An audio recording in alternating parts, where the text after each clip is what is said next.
Orang bingung kok diikuti. Makanya yang mengikuti orang-orang bingung ya sengsara. Disuruh baca ini berapa ribu, kalau nggak baca utang. Memangnya Allah mengutangkan amal? Pernah nggak Allah saya membuka bank amal untuk yang hutang? Nggak ada.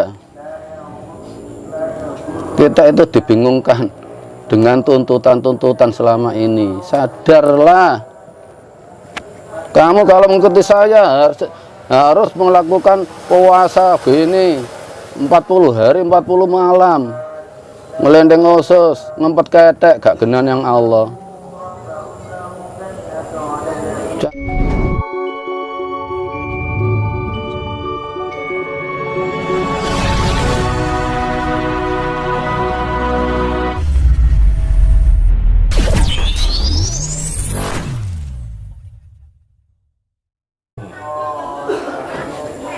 Sudah terlalu banyak nggak rukun sama saudara. Kita itu saudara, orang Indonesia. Bangkit, bangkit orang Jawa. Kembalikan keaslian kita orang Jawa. Jangan separuh-separuh. Kalau separuh-separuh yakin nggak selamat kamu. Bano, sebenarnya wujud Allah itu kira-kira materi atau energi, Bano? Wujud Allah ya keyakinan kita. Allah itu wujud. Wujudnya di mana? Di tempat pengembalian kita. Semua kembalikan ke Allah. Makanya dalam hal dzikir itu perilaku. Dzikir itu perilaku, bukan hanya menyebut la ilaha illallah, bukan hanya Allah Allah. Perilaku kita, tempat pengembalian kita hanya Allah. Kembalikan ke Allah. Bila mana ada orang ditanya, kelihatannya sepele, kamu kemana? Kerja untuk apa? Untuk menghidupi anak istri. Sadar nggak yang menghidupi anak istri itu Allah, bukan kamu. Yang menghidupi anak istri itu Allah. Kamu hanya apa? Perantara. Kalau dikasih buta bisa nggak menghidupi? Itu perilaku orang yang sholat, orang yang tahu wujudnya Allah. Kembalikan ke Allah. Itu sering sekali kita ucapkan. Ada kalanya di takdir yang nggak enak, kita harus bisa membedakan mana syukur, mana mengutuk, mana meminta. Hidup ini harus disyukuri. Ya Allah, memang kamu mentakdir saya yang begini, ridho. Kalau kita di waktu ditakdir nggak enak, misalnya ditanya teman, lalu kita bilang begini, nggak tahu, kerja sudah nggak karuan, tetap aja ekonomi seperti ini, itu sama dengan mengutuk dirimu sendiri. Yakin pintu rahmat Allah nggak akan dibuka kalau orang yang sukanya mengutuk diri sendiri. Saya sakit sudah kemana-mana nggak sembuh-sembuh, nggak terima dengan takdir Allah diberikan sakit, itu sama dengan mengutuk diri sendiri. Hatimu akan semakin jauh dari Allah. Terus cara kita untuk mengenal Allah itu seperti apa, Roh? Harus ada pembimbingnya. Harus ada pembimbingnya. Iya, tanpa pembimbing nggak bisa. Dan pembimbing yang saya ucapkan tadi bertanggung jawab dengan yang dibimbingnya atas keselamatan akhiratnya.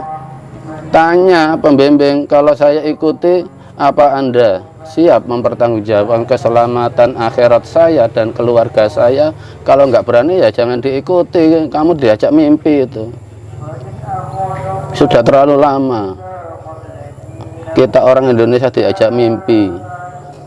Yang dibahas apa? Pahala, dosa, surga, neraka. Kalau melakukan ini pahalanya begini. Tolong jujur hati kita. Selama Anda menyembah Allah dan mengharapkan pahala, yakin dekatkah dengan Allah? Sudah merasa dekatkah dengan Allah atau kebingungan menuju Allah? Jujur tanya hatimu. Cari pembimbing yang bertanggung jawab, dan saya siap membimbing Anda. Bertanggung jawab dengan yang saya bimbing, dengan tanpa harus ada tuntutan, langsung ke tuntunan. Jangan minder, jangan putus asa. Bagi saudaraku-saudaraku Indonesia yang tidak bisa membaca Arab, karena kita orang Indonesia ya wajar gak bisa bahasa Arab. Ada yang mengatakan begini, Mbak No, cara untuk mengenal Allah. Diibaratkan ada orang tiga itu buta. Mereka disuruh memegang gajah, Mbak No. Iya. Yang satu memegang telinga, yang satu memegang kaki, yang terakhir disuruh memegang ekornya. Nah, dari ketiga itu kan orang buta. Nah, dia terinspirasi bahwa ditanya Allah itu seperti apa, Le? Nah, dia mengatakan, yang satu mengatakan, oh, Allah ini loh seperti ini, Allah ini kecil. Soalnya kan dia kan memegang ekornya. Iya. Yang satu karena memegang kakinya, dia mengatakan bahwa Allah ini seperti ini loh, besar tinggi. Menurut pandangan Bano, apakah memang seperti itu, Ya, untuk tidak. mengenal Allah itu? Ya tidak. Mengapa mereka berpendapat begitu? Allah itu seperti misalnya memegang buntut gajah. Allah itu kecil panjang. Memegang kuping Allah itu lebar. Karena mereka mengikuti pembimbing yang bingung, tidak tahu bagaimana cara menghadap Allah, bagaimana cara membawa hidup ini ke Allah, nggak tahu. Makanya bingung, tanda tanya sampai mati pun tanda tanya. Allah itu begini caranya, Allah ya terus begini dia itu bingung. Karena apa? Mengikuti orang yang bingung. Makanya sebelum mengikuti orang itu tanya tanggung jawab dunia akhirat enggak. Demi Allah, kalau Anda sampai tidak bertanggung jawab, saya ikut tidak bertanggung jawab, berani Anda dilaknat 7 turunan masuk neraka? Berani enggak mereka? Kalau enggak berani ya jangan diikuti. Orang bingung kok diikuti. Makanya yang mengikuti orang-orang bingung ya sengsara. Disuruh baca ini berapa ribu, kalau nggak baca utang. Memangnya Allah mengutangkan amal? Pernah nggak Allah saya membuka bank amal untuk yang hutang? Nggak ada. Kita itu dibingungkan dengan tuntutan-tuntutan selama ini. Sadarlah, kamu kalau mengikuti saya harus melakukan puasa begini 40 hari 40 malam, ngelendeng osus, ngempet ketek, gak genan yang Allah. Cari pembimbing. Yuridullahu bikumul yusra wala yuridu bikumul usr. Allah itu mengharapkan kemudahan pada hambanya, sama sekali tidak mempersulit pada hambanya. Kalau orang yang Anda ikuti mempersulit, itu berarti dia nggak tahu Allah, sok tahu. Bisa diterima? Terus ini, Mbak No, bagaimana Rasulullah itu berdialog atau berkomunikasi dengan Allah, Mbak No? Rasulullah nggak pernah berkomunikasi atau berdialog, tapi hidupnya diserahkan Allah, dan Allah membimbing di hatinya melalui wahyu.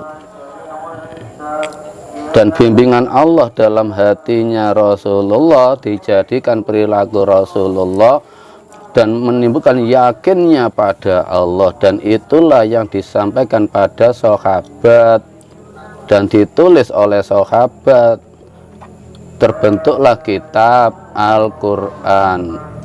Tapi kitabnya bukan yang suci itu kitabnya, tapi hati Rasulullah lah yang suci. Makanya kalau Al-Quran hanya dibaca, akhirnya imannya di otak, tidak di hati. Dan saya sanggup membimbing iman berperilaku Al-Quran dari dalam hati. 1 hari cukup. 1 hari cukup, Mbak No? 1 hari cukup. buktikan kalau nggak percaya. Karena saya diberi amanah oleh Allah untuk membimbing orang untuk menuju iman kepada Allah pada tuntunan, bukan pada tuntutan. Oh, Mbak No, ini ada yang bilang tentang keindahan surga. Ada yang bilang ada yang bilang indahnya surga itu hanya perumpamaan. Tanggapan Mbak No bagaimana? Indahnya surga kalau saya pribadi, indahnya iman kepada Allah sangat indah.